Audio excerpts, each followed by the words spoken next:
آج یہاں پر ایک میٹنگ ہوئی جس میں بہت ساری چیزیں زیر غور آئیں اور خصوصاً مساجد میں نماز کے تعلق سے بات ہوئی، جس پر متفقہ فیصلہ تمام جماعت کے علماء کا یہی ہوا کہ ہر مسجد میں صرف مسجد کا عملہ ہی نماز جماعت کے ساتھ پابندی کا اہتمام کرے اور بقیہ عوام الناس جو ہیں وہ اپنے گھر کے اندر اپنی فیملی کے ساتھ نماز کا اہتمام کریں، تراویح کا اہتمام کریں، اور خصوصاً ایسے مہلک وبا میں ہمیں یہ چاہیے کہ جو احتیاطی تدابیر ہیں، ماسک لگانا یا ہاتھ وغیرہ سینیٹائزر کرنا اور صفائی ستھرائی کا خاص خیال رکھنا، یہ تمام چیزیں بھی ہمیں کرنی چاہیے۔ اس کے باوجود بھی اگر ہم بیمار ہوتے ہیں تو یہ قضاء اور قدر کا معاملہ ہے، اور اللہ رب العالمین کی اس قضاء اور قدر پر ہمیشہ ہمیں راضی اور خوش رہنا چاہیے، اور اس ماہ مبارک میں خصوصاً اللہ رب العالمین کی طرف ہمیں رجوع کرنا چاہیے، گناہوں کی معافی مانگنی چاہیے، استغفار کرنا چاہیے، رو کر کے گڑ گڑا کر کے اللہ رب العالمین سے اس وبا کے خاتمے کی درخواست کرنی چاہیے۔ الحمدللہ تمام علماء نے جو فیصلہ کیا ہے بہتر کیا ہے، چونکہ گورنمنٹ کے گائیڈ لائن کے تحت ہم سب کو رہنا چاہیے، اس لیے کہ ہم جس ہندوستان میں جس ملک میں رہتے ہیں اس ملک کے جو فیصلے ہوا کرتے ہیں اس کے ساتھ ہم سب کو بھی رہنا بہت ضروری ہے۔ مسجدوں میں سوشل ڈسٹینسنگ کے ساتھ جو کمیٹی مسجد پڑھنے کا نماز طے کیا جا رہا ہے، بس اتنے ہی 5 افراد یا گورنمنٹ کا جو حکم ہے اس حساب سے پڑھیں، اور جہاں تک ہو سکے صرف مسجد ہی نہیں بلکہ مارکیٹ ہو یا کہیں بھی نکلو تو اپنا ماسک ضرور لگا لیں، اور جہاں تک ہو سکے بلا وجہ باہر نکلنے سے ہی بچیں، اس لیے کہ اگر ہم سیف ہیں تو انشاءاللہ پورا جہاں ہمارے لیے سیف ہیں، ہم خود ہی نہیں تو ہمارے لیے کچھ بھی بہتر نہیں۔ اور اس پر اللہ کے رسول صلی اللہ علیہ وسلم نے بھی فرمایا کہ جو متفقہ رائے ہوا کرتی ہے اس پر سب کی رائے اصل ہے، دیکھو ہمارے لیے رہنمائی ہوتی ہے، لہٰذا علماء کی جب رائے ہے تو اس پر ہم سب کا فیصلہ بہتر کرنا ہوگا، اور تمام سے ایک ہی گزارش ہے کہ اپنے آپ کو سیف رکھیے تاکہ اس مہاماری سے ہم بچے رہیں اور بدنامی سے بھی بچتے رہیں۔ پولیس والے اچانک آتے ہیں، بند کرو کہہ دیتے ہیں، ڈراتے ہیں، پولیس کی بربریت اور پولیس کا ظلم و ستم جو نا غریب عوام جو ہے نا جھیل رہی ہے۔ ایسے میں میں قابل مبارکباد دیتا ہوں عالی جناب الحاج الیاس سیٹھ صاحب کو کہ انہوں نے ایسے وقت میں آپ اپنے گھر سے باہر آئے اور کمشنر سے بات کی، سرکل صاحب سے بات کیے، سب سے بات کر کے لوگوں کو جو ہے نا ہمت افزائی جو ہے نا انہوں نے دی۔ اسی طریقے سے ہمارے گلبرگہ کے ایم ایل اے جو صاحبہ ہے محترمہ کنیز فاطمہ صاحبہ ہو یا دیگر اور بھی ایم پی ہے امیش جادو صاحب ہے، دیگر اور بھی لوگ جو ذمہ دار ہیں، ان کو بھی چاہیے کہ وہ ایسے حالات کے وقت میں وہ یہاں عوام کے درمیان میں رہے اور عوام کی تکلیف کو سمجھے۔ آج کورونا بیماری ہے، اس کا کوئی انکار نہیں ہے، لیکن اس کے ساتھ ساتھ جو غریب لوگ جو ہیں اس سے پریشان ہیں، چھوٹے چھوٹے کاروباری پریشان ہیں، قرضوں میں مبتلا ہیں، لہذا ہم عوام الناس سے بالخصوص تجار سے بھی ہم ادباً گزارش کریں گے کہ ایسے ماحول میں آپ اپنے اموال کی صحیح معنوں میں زکوٰۃ نکالیں، غریبوں تک جو ہے نا زکوٰۃ کی اموال سے ان کی مدد کریں، اور جو پیشنٹس ہے جو غریب ہے، جو انجیکشن خرید نہیں سکتے، ویکسین خرید نہیں سکتے، اور جو ہے نا گیس خرید نہیں سکتے، ایسے لوگوں کی مدد کریں، اور ڈاکٹروں سے بھی ہماری گزارش ہے کہ وہ جو ہے نا غریبوں کے لیے رعایت کریں، رعایت کرتے ہوئے کام کریں تو اللہ تعالیٰ دنیا میں بھی اس کا اجر دے گا اور آخرت میں بھی اللہ تعالیٰ اس سے اجر عظیم سے جو ہے نا اسے نواز دے گا۔ کل جماعتی سطح پہ ایک میٹنگ ہوئی جہاں علماء کرام، ہر جماعت کے ہر مسلک کے علماء کرام، نمائندہ شخصیتیں اور عمائدین شہر اور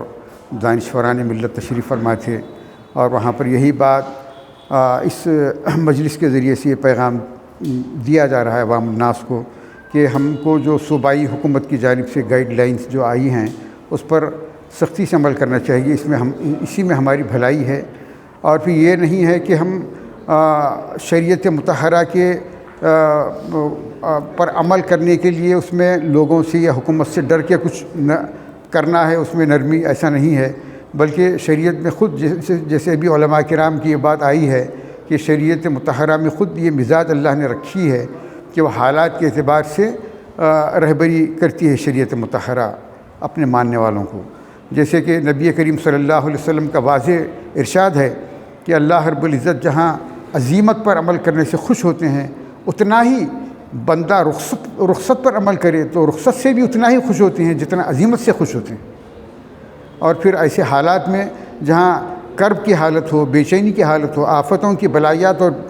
بہت پریشانیوں کے حالات ہوں، ایسے ماحول میں امیر المومنین حضرت سیدنا علی رضی اللہ تعالیٰ عنہ سے سوال کیا گیا کہ امیر المومنین یہ جو حالات ہیں، یہ جو مصیبتیں ہیں، کیا یہ ہمارے لیے عذاب ہے یا ہمارا امتحان ہے؟ تو حضرت علی رضی اللہ عنہ نے اپنا معرکۃ الآراء ارشاد فرمایا اور کہا کہ اگر یہ مصیبتیں اور یہ پریشانیاں ہمیں خدا سے دور کرتی ہیں تو یہ ہمارے لیے عذاب ہے، اور اگر یہ آزمائشیں اور یہ پریشانیاں ہمیں اللہ کے قریب کرتے ہیں، توبہ و استغفار پر ہمیں آمادہ کرتی ہیں، تو یہ ہمارے لیے امتحان ہے، اور یہ امتحان نیک لوگوں کا لیا جاتا ہے۔ آج یہاں علماء کرام عمائدین شہر دانشوران کی ایک میٹنگ ہوئی، الیاس سیٹھ صاحب نے دعوت دی تھی۔ مختلف جو ہے